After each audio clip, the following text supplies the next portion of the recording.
Okay, people. So Emma at Entertainment Squad Horror Collective hit me up with this new joint, right?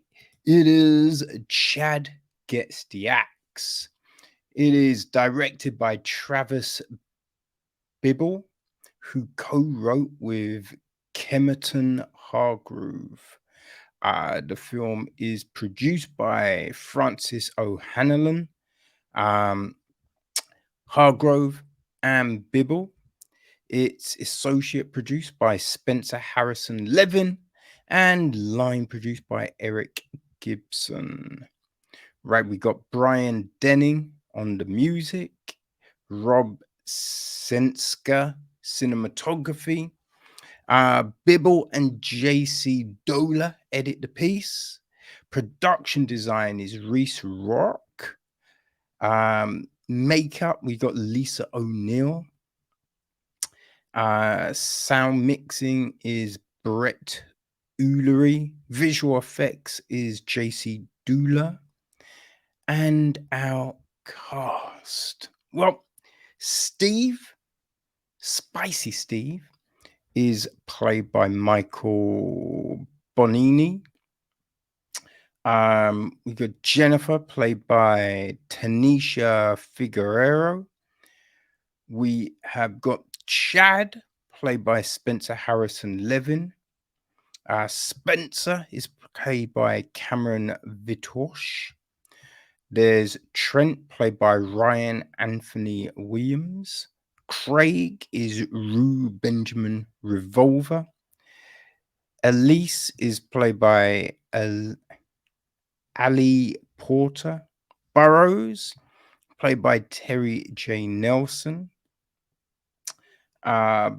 Big Tony is played by Shun Haggins. Pizza Dad is played by Eric Gibson. Eric is played by Brandon Doyle.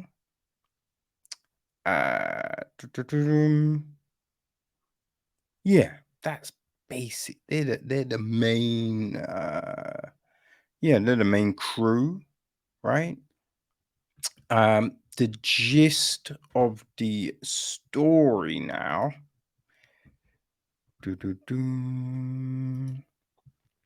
Okay, so we follow 4 social media influencers: Spicy Steve, right? Chad, Jennifer, and Spencer, as they live stream their trip to Devil's Manor, former home to a satanic cult. Things don't go well, and as the violence ramps up, so do the views. Right? I mean, obviously, things are not gonna. You're going to somewhere called Devil's Manor, right? Nothing's gonna go well. You know what I mean? It's actually adapted from a short story as well. You know what I mean? So, yeah, this was fun, right? I've got to say, this was definitely a little fun watch. I think when you're dealing with something, the whole live stream concept, it's a bit like, okay, where are we going with this? What are we going to do? Right? Because you're expecting certain things. We've seen a few films that do it, and you're like, okay, I mean, I kind of probably get where this is going to go and all of that kind of thing. But we do get some different things happening here, right? We start off with Steve streaming on his own, and then we move on to him bringing in these other influencers, and you can see like the dynamics here, right? Steve,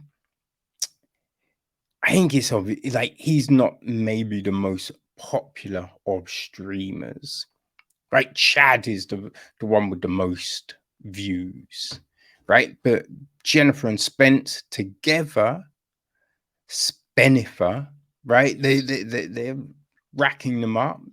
So you see that kind of dynamic in the conversations, in the this is what we're gonna do. You know what I mean? Because like Steve wants to be a big time streamer. He wants to rack up those views. So it's, I think we see it a lot now, right? People doing things for the likes, as they say, you know? And I think this perfectly captures a lot of those things, right? Bibble said, it's been a fun watching all the scares and laughs with festival crowds, and I can't wait to share the film with a wider audience. Now, this is definitely one of those films which you think, yeah, this is for a, you know what I mean, a packed room, right? All the jumps and just where's it gonna go? And I think one of the big parts of this is the feed, right? As they're live streaming, all the comments that are coming up. Now it is moving fast, so I found it difficult to follow. But some of the comments that I caught, yo, I mean, there's some savage shit there, but also it did feel like a proper feed, right? You've got the people who are like, yeah, I'm with you.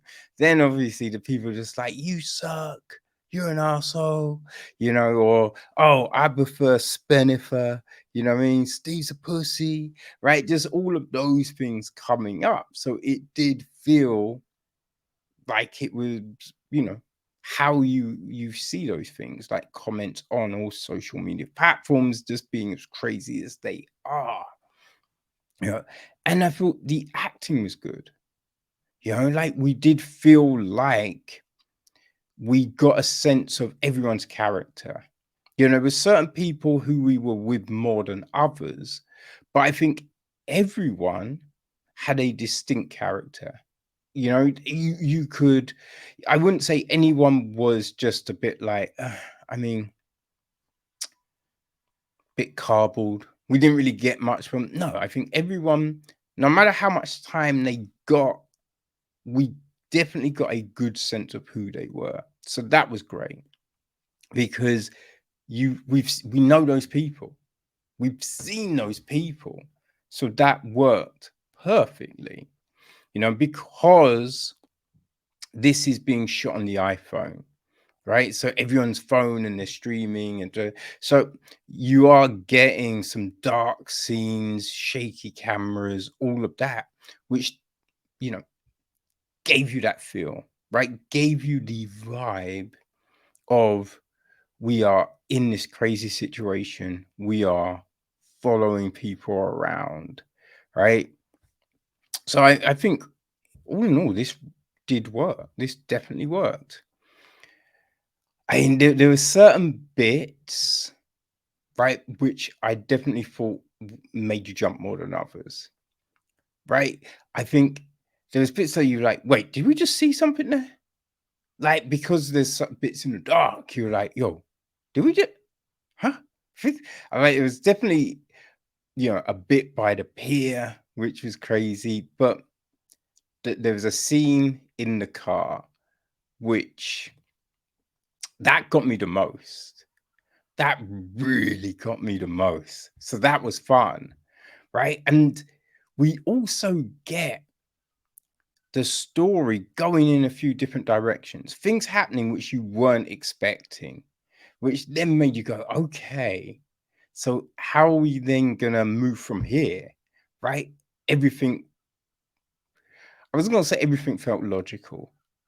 Now, I mean, everything felt logical if you are, what I mean, at a haunted satanic mansion for the likes, right? It all felt like, yes, no, this works for the story. Yes, I get that. I see that. So yeah, it was good. But the ending, ending did take me by surprise a little. There's some elements that went down. You're like, interesting. Very motherfucking interesting. So yeah, I enjoyed it. I enjoyed this, people.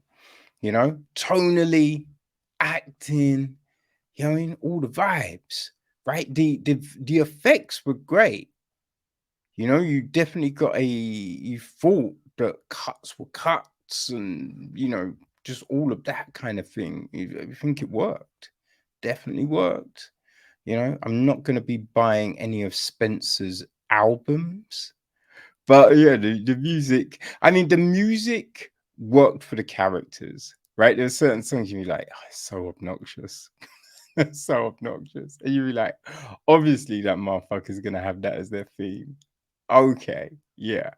So all of those things work perfectly.